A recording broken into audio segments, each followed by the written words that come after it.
Alright guys, let's take another round of questions from you guys.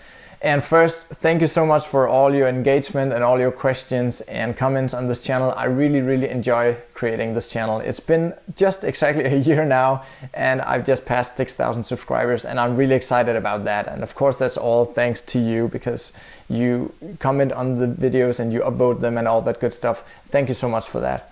And remember to always put your questions in the latest video if you want to make sure that I see it, because I cannot keep up with all the questions in the comments anymore, especially now that I have the community inside the course also where I spend some time every day.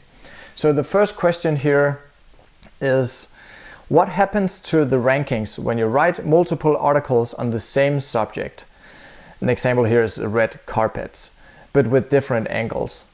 So let's say you have different articles all answering questions around red carpets. For example, how to clean them and why do people use red carpets and not blue carpets in Hollywood or whatever for parties and stuff like that. So let's say you have all these articles, and I guess here you're also asking about what happens to the rankings for just the word red carpet if you have, like, let's say 3, 4 or 5 articles around red carpets. So the way to go here is, of course, to create all these separate articles that answer specific stuff around these topic here, the red carpets. And then you can create like a bigger article. You can call it a cornerstone post or a pillar post or whatever you want to call it. And that bigger article can then be linked to from the other articles. So Google will see that this is the main article that's supposed to rank for red carpets, if that makes any sense. I think in this case here, it's a very transactional search. I think if you're Googling red carpets, you're probably looking to buy it. And if you're not an e-commerce site, I wouldn't write that article. But let's say it was something else where you could probably rank for that bigger topic down the line. Then I would create a bigger article about this that's really meaty. And then I would have these other articles linked to it. And you shouldn't be afraid that these articles will sort of compete against each other, because if people are Googling red carpets and previously they've been searching for something around cleaning them or whatever, Google will take that search history into account as well. And you shouldn't be afraid to target different angles around the same products or even articles that get pretty close to each other. Just interlink between them. When you have a section in this cleaning article about why is it red or something else that you might address in more depth in another article, you just link to it. That's exactly why we have internal links on our sites, for people to jump over there and read more, and also to show Google that we have more content around this topic and that we are actually an authority around this. So that's the way to do it. The next question here is, how would a website perform if I choose not to pick a niche, but just randomly write long good articles that no one else has ever written about? I mean, you tell us to go broad and wide, so what would happen if I don't pick a niche, but just go and write about everything? So it's funny you ask, because I did a case study about this. I built a site exactly like this in March 2020, and it's just been sitting there for almost 10 months now. And I actually decided to do an update about it now, because this is a question I have gotten a couple of times now, because it's right, I do tell you guys to go for a broad domain name and a broader niche so you can go in many different directions with your site down the line. So next week I'll have an update about this site. And it's a very interesting case study, because there are good reasons why you would want to go as broad as possible. So of course there's the growth potential, and also you'll be able to work directly with your writers and figure out what are they good at, what do they know about, and you'll be able to give them a bigger variety of topics or sub niches to go into. So you can work with them for longer, and you'll be able to draw on their personal experience more than if you have a very defined narrow niche. But that's all something that I'll talk more about in next week's video, because I think that deserves its own video. So the next question here is, for your website, do you hire writers to write content and then publish it under your own name? Or is all of the content actually written by that specific writer? So I'd say all of the above. I have writers who are ghostwriters, and they will be writing either in my name or under a pseudonym that I use for this site. I also have writers who are writing content for me in their own name, because if they have some expertise and if they have credentials, or maybe they are actually a good expert on the topic, and they are okay with having their name on my site, on the about page and on the articles, then sometimes I choose to go with that writer for a long time. And of course I ask them first if they intend to write for me for a month or in the long run, because I don't want a writer to write in their own name if they're just going to produce like 50 articles, something like that. I want them to stick with me for a long time if they are actually becoming part of the team on the site. So I would say all of the above. And you might be thinking about what are the rules or what are the best practices around having somebody else write for you and then not use their name. You might feel a little bit fake by having somebody else ghostwrite. That's the term for it, when they write under your name or under somebody else's name, maybe under a name that doesn't really exist. Maybe you just came up with a pseudonym or a pen name for this writer or a team of writers. So it's perfectly fine to have people write under a pseudonym. It's also perfectly fine to have several people writing under a pseudonym or under your own name. It's what we call ghostwriting, and it's been a common practice for a long time in journalism and also among bloggers, because sometimes we touch on subjects where people have some strong feelings about what we're about to say and about the opinions we might lay out in those articles. Let's say you have a journalist who is covering war stories or political stuff, something that can be divisive among people and something that people can feel strongly about. We just saw a senator having like a pig head landed on the front porch. So horrible things that happens to people because they know that this is what they stand for, and that means that sometimes journalists choose to use a pen name just out of like personal security and to make sure that people don't look them up and find them for whatever reason. But of course there can also be other reasons, but that's probably the historic reason why it's pretty common in journalism, in very, very serious journalism. And that's also why Google, of course, has to adapt to that. They have to be all right with it, because that's just how the industry works when you're working with really strong, good content about relevant topics. So Google is perfectly fine with that. They've told us that on several occasions when asked about it directly. And they also ask us in return to sort of stick with a pen name or a pseudonym. So you shouldn't choose a new pseudonym or a new pen name on your site all the time. If you're using the same writer over, let's say, a year, or maybe it's yourself and you just want to write under this other name, you can have many reasons why you want to do that.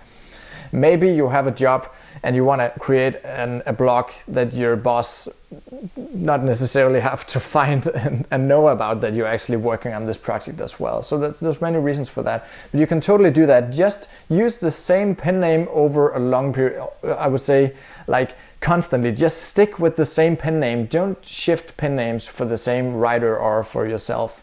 And that's something Google is asking us, because then over time Google will assign authority to that pen name or that pseudonym the same way they would to a real person, because there's a real person behind this pseudonym now, right? So if you're using the same pen name, just do it consistently. And also if you're creating social media posts, or if you're posting on LinkedIn or Pinterest or whatever, use that same pen name like consistently across all the platforms, because Google will put 2 and 2 together and see that this is the same person writing under this same pseudonym across all your social media platforms. And even if you have several sites, maybe you're writing a post for this other site, as the authority that you gained with this website, now they ask you to write a guest post or whatever over on their site, then you also want to stick to that same pen name. All right, the next question here is, do you think it's okay to start with just one silo or one subcategory within it in the beginning? So we're talking about a new website here. Should you start going into different categories, or can you just start with one category?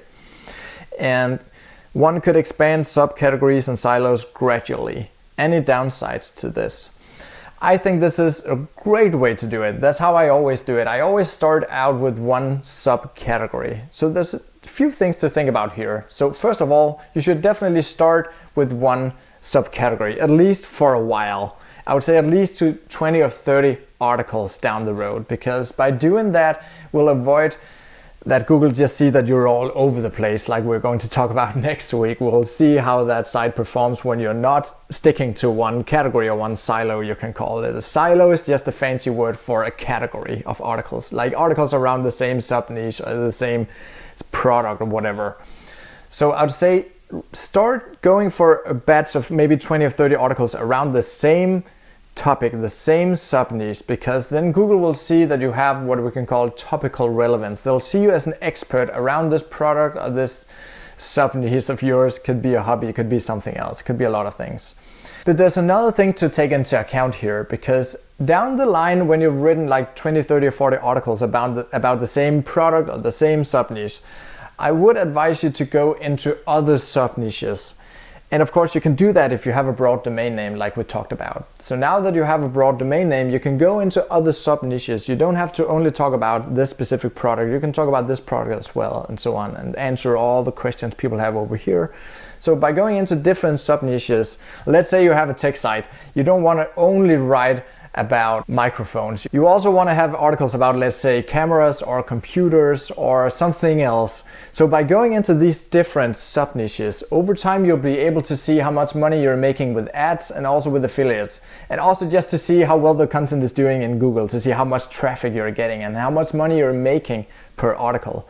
So you'll get a bigger picture, sort of, so to speak, and the bigger map of the niche if you're going into different sub niches, and that's a great way to do it. I always do that. I always batch out my content in different directions to sort of go fishing for these really, really great topics that will do really well with ads and affiliate. And I think that's the way to do it, because you can sort of get stuck in this corner of the niche if you don't test out the waters. The next question here is it necessary to be a native speaker to write blog articles to target US traffic? And that's also a really good question, because I know a lot of you guys are not from the US or UK or Australia or another native English speaking country. And I am not either. I'm from Denmark, as you guys probably know by now. So I started out writing English content for an American audience many years ago, and the first articles I did was just pretty horrible. They did rank eventually, and I would say from looking at Google and looking at what ranks in Google, I would say it's a yes and a no, because I see a lot of content that has a lot of spelling errors and wrong sentence structures and stuff like that. So I would say if you're able to provide good advice and really good content that's helpful to the reader, Google don't care about spelling errors or wrong sentence structures. They just look at how the audience perceives your content. If people land on your site and they think, this is not good enough, this is hard to read, this is just really not that valuable, then they will bounce off the site and find another better result and spend their time over there. And when Google sees that behavior, they will start ranking you lower. So it's not because Google is punishing you for spelling errors and stuff like that. We've seen a lot of funny examples about that in 2020, and that's definitely possible. You just need to make sure that the content is good enough to provide real value to the reader. So that's where the battle has to be won. It's with the reader. It's not because Google will punish you for not having perfect English. So I would say just get at it, because you'll get better over time. As you start researching and you start writing more and more English articles, you will definitely get better. And maybe start seeing only English movies, only English YouTube, and read a lot of English books, sort of to better your vocabulary and learn new words and look them up and just teach yourself better English, because I think that's so valuable down the line. So I do have writers on my team who are not native English speakers. I have some writers who have really, really good knowledge about the niche, and they have sufficient good English, I'd say. And of course, the English gets better after they write 30, 40, 50, and 100 articles from me. And of course, also my editor can help them out there. But if you're writing yourself and you're wondering whether you can start a site for an American audience because you're from Germany or maybe you're from India, wherever, you can totally do that. Maybe in the beginning you need somebody to watch over your shoulder, like to do editing on your articles for the first many articles, and then make sure that they give that feedback to you, so you will be the one making the actual changes. Have them go over the article and have a separate document where you can see all the changes. So you go in, take each change and update the article yourself, because otherwise you'll not be learning anything. You shouldn't just get a fixed article back and publish it. You need to fix the article with the information you get from an editor. So it's not that expensive to have an editor. I mean, you can find one on Fiverr or somewhere else, or maybe you know someone in your family, maybe you have some friends or colleagues or whatever who knows somebody in the UK or in the States or whatever. So see if you can figure out something, or somebody will help you with the first articles until you are able to create content that's good enough that people will actually just stay on your site and they'll get real value from the content. So that's all for now. Give this video a thumbs up and I'll see you guys in the next video.